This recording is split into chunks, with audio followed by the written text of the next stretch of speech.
Let's talk about money. I'm going to share something with you may find rather interesting. I'm an investor. That's what I do all day long. I travel the globe to put money to work. I try and deploy about $1.9 billion every year. If you asked 100 Canadians 36 months ago what was important to them, and I get to look at this because at the CBC we get 1,000 emails a month. I pull 100 in the third week. I read them. The average viewer has $400,000 to invest and owns their home without a mortgage. 3 years ago, the number one attribute they wanted was capital appreciation. They were willing to take risk. That's all change. When you ask 100 Canadians what they want, it's preservation of capital. They are willing to put their money in a bank and make nothing. 38% of the wealth of Canada is sitting in cash, making nothing.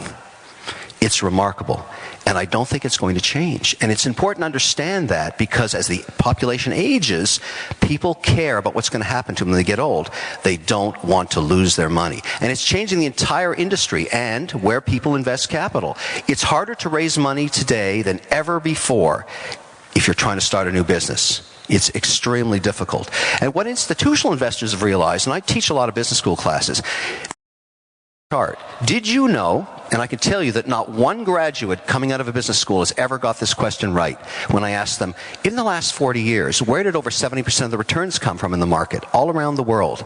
From dividends, not from capital appreciation. The stock market has not gone up in 15 years. It's at the same place it was. And if the company didn't pay you cash, you made nothing. Zero.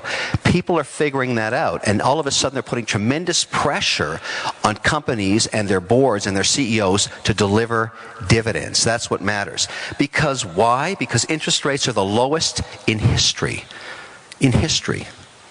They continue to go down. People keep saying, when are they going to go back up? So the savings in the bank that you have, you make nothing. It's remarkable. So where are pension plans putting their money? Where does teachers, where does CPP, where do the biggest pools of capital in the world put their dollars? I study this stuff all day long. I watch the flow of money. They have to disclose it publicly. This is CPP and teachers. They put it into real estate, pipelines, power utilities, transportation, and telco. But get this, not in Canada. Why? We're not growing here anymore.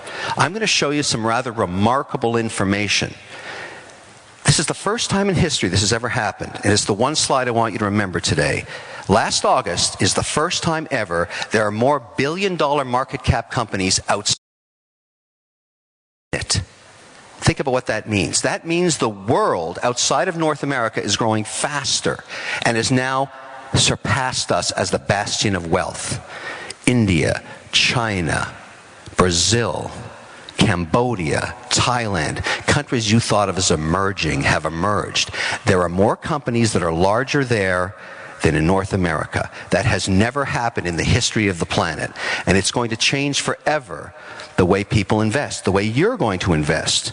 You won't get growth here anymore. You're going to get it in other countries. Let me show you an image you may find interesting. This is Shanghai a decade ago. All right? Looks like a dumpy place. Let me show you a picture of Shanghai last year. Get the joke? Billions and billions and billions of dollars are leaving North America and flowing there. Why? Because money has no soul. It just pursues the path of least resistance with the highest return. And that's exactly what's happening.